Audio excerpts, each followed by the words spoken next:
দর্শকদের জন্য যে তারা কেন ২০০ দেখবে? ২০০ দেখবে কারণ হচ্ছে অবশ্যই ২০০ এর গল্পটা ভিন্ন অন্য আর ৫ টা গল্প থেকে। এখন তো আসলে এত কাজ, সবাই ভালো কাজ করছে, অবশ্যই করার চেষ্টা তো করছে। তো আমাদের দর্শকদের হাতে যেহেতু অপশন আছে, তারা চাইলেই সুইচ করে আরেক জায়গাতে চলে যেতে পারে।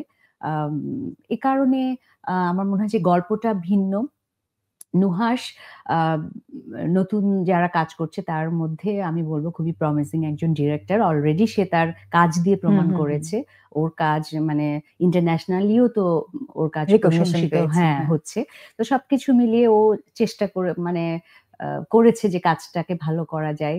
আর আমরা যারা অভিনয় শিল্পীরা কাজ করেছি নিঃসন্দেহে আমরা চেষ্টা করেছি যে যার যতটুকুই সুযোগ আছে কাজের সে জায়গা থেকে ভালো কিছু করার।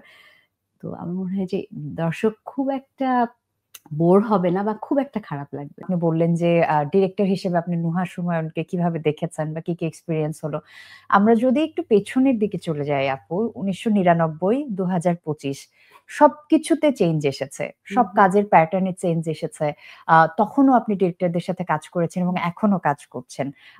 কি চেঞ্জ দেখলেন এই সময়টাতে এখন? না, চেঞ্জ অনেক তো না। আসলে একেক সময়ের একেক ধরনের চিন্তা, একেক মানুষের একেক ধরনের চিন্তা।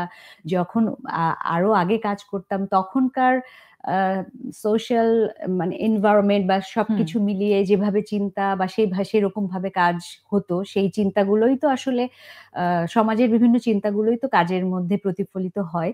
আর এখন যে সময় এসেছে সেই সময়ে যারা কাজ করছে তারা মানে আমি যদি নুহাসের কথা বলি বা এরকম নিশ্চয়ই সিনিয়ররাও কাজ করছে। তো সময়ের সাথে সাথে চেঞ্জ আসবে এবং আমরা চেঞ্জকে অ্যাডপ্ট করব, এটাই স্বাভাবিক।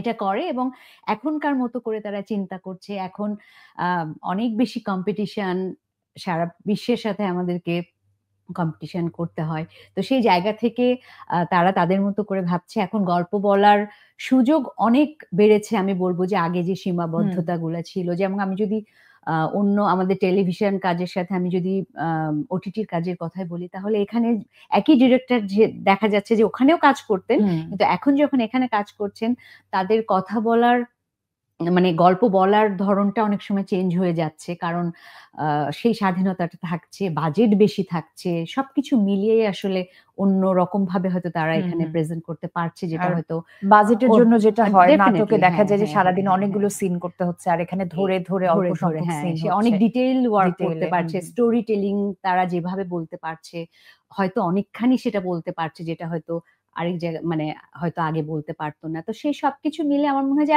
আসলে সময়ের সাথে সাথে তো সবকিছুই চেঞ্জ হয়। তো সেই জায়গাতে এটা আমার কাছে আমি খুবই এনজয় করি, আমার ভালো লাগে।